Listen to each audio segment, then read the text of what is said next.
بسم اللہ الرحمن الرحیم۔ وہ بادشاہ کی سب باتیں سن رہا تھا۔ وہ سپاہی بہت حسین و جمیل تھا۔ اس کے منہ پر داڑھی اور مونچھیں بالکل نہیں تھیں۔ جب اس سپاہی نے یہ سب باتیں سنی تو اس کے ذہن میں ایک چالاک منصوبہ آیا اور وہ اس وقت محل سے غائب ہو گیا۔ دوسرے دن دربار لگا ہوا تھا اور بادشاہ سلامت دربار میں بیٹھا ہوا تھا کہ اچانک ایک خوبصورت اور حسین و جمیل لڑکی بادشاہ کے دربار میں حاضر ہوئی۔ بادشاہ سلامت نے جیسے ہی اس خوبصورت اور حسین و جمیل لڑکی کو دیکھا تو اس پر پہلی ہی نظر میں فدا ہو گیا اور اس سے شادی کرنے کا سوچ لیا۔ لیکن جب بادشاہ سلامت نے اپنی بیماری کے بارے میں سوچا تو پھر مایوس ہو گیا۔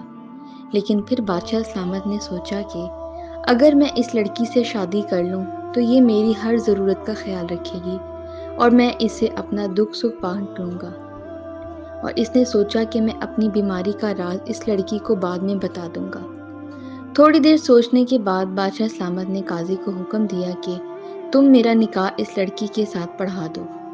قاضی نے بادشاہ سلامت کا نکاح اس لڑکی سے پڑھا دیا۔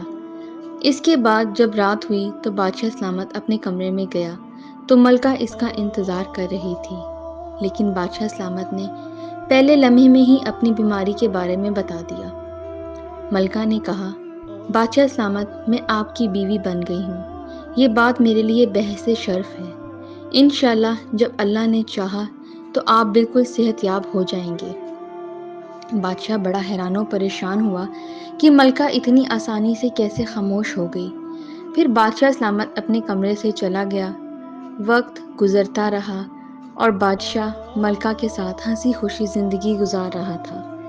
لیکن بادشاہ سلامت ملکہ کو وہ خوشی نہیں دے پاتا تھا جو ایک مرد اپنی بیوی کو دیتا ہے۔ ایک دفعہ بادشاہ پڑوسی ملک کے دورے کے لیے باہر جانے لگا تو بادشاہ سلامت نے اپنے سب سے قریبی کنیز کو ملکہ کے ساتھ رات اوطاق میں رہنے کا حکم دیا۔ اس کے بعد بادشاہ پڑوسی ملک کے دورے کے لیے روانہ ہو گیا۔ جب ایک ماہ بعد بادشاہ واپس آیا تو سب بادشاہ سلامت کا استقبال کر رہے تھے کہ اچانک وہ کنیز زمین پر گر گئی اور بے ہوش ہو گئی۔ جب شاہی طبیب نے معائنہ کیا تو وہ بادشاہ سلامت سے مخاطب ہو کر بولا، بادشاہ سلامت، یہ کنیز حاملہ ہو گئی ہے۔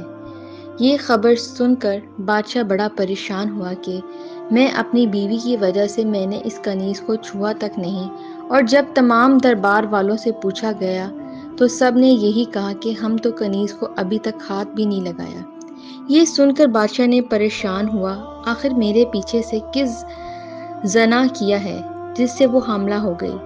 جب اس کنیز سے پوچھا گیا تو اس نے نام بتانے سے انکار کر دیا۔ اب بادشاہ پریشان کھڑا تھا کہ بادشاہ کا شاہی طبیب بادشاہ سلامت کے پاس آیا اور کہا، بادشاہ سلامت، اب بات آپ کی عزت پہ بن گئی ہے، کیونکہ رایا آپ پر بہت بھروسہ کرتی ہے۔ اگر ہم نے کنیز کے ساتھ زنا کرنے والے کو نہیں ڈھونڈا تو اس کا قصوروار رایا آپ کو ٹھہرائے گی۔ بادشاہ نے طبیب سے کہا، تم ہی اس مسئلے کا حل نکالو۔ تو اس نے کہا، بادشاہ سلامت، اگر آپ اپنی عزت بچانا چاہتے ہیں تو آپ کو اپنی عزت کے ساتھ سمجھوتا کرنا پڑے گا۔ بادشاہ بڑا حیران ہوا کہ طبیب کیا کہہ رہا ہے، لیکن اس کے بعد بادشاہ سلامت کو طبیب نے کہا کہ آپ ایک رات مجھے ملکہ کے ساتھ سونے دیں، لیکن میں آپ سے وعدہ کرتا ہوں میں ملکہ کو بری نظر سے ہاتھ بھی نہیں لگاؤں گا، اور صبح میں آپ کو یہ معلوم کر کے دوں گا کہ کنیز کیسے حاملہ ہوئی۔ بادشاہ کو وزیر کی بات سمجھ نہیں آئی، لیکن بادشاہ نے اس کو اجازت دے دی۔ جب رات ہوئی تو طبیب کمرے میں داخل ہوا اور جیسے ہی ملکہ کے قریب گیا تو ملکہ طبیب سے دور بھاگنے لگی۔ تو طبیب نے کہا کہ تم مجھ سے کیوں بھاگ رہی ہو؟ میں تمہیں وہ خوشی دے رہا ہوں جو ایک بادشاہ بھی تمہیں نہیں دے سکتا۔ لیکن پھر بھی ملکہ اس سے دور بھاگنے لگی۔ تو طبیب نے غصے میں آ کر اس کے کپڑوں سے کھینچ کر اس کے کپڑے پھاڑ دیے۔ اب جیسے ہی طبیب نے اس کے کپڑے پھاڑ کر دیکھا تو اس کے پیروں تلے زمین نکل گئی، کیونکہ جب ملکہ کے کپڑے پھٹے تو اسے معلوم ہوا کہ ملکہ کے روپ میں وہ بادشاہ کا خوبصورت اور حسین و جمیل سپاہی تھا، جس نے ایک عورت کا بھیس بدل کر بادشاہ کو اتنے دنوں سے بے وقوف بنا رکھا تھا۔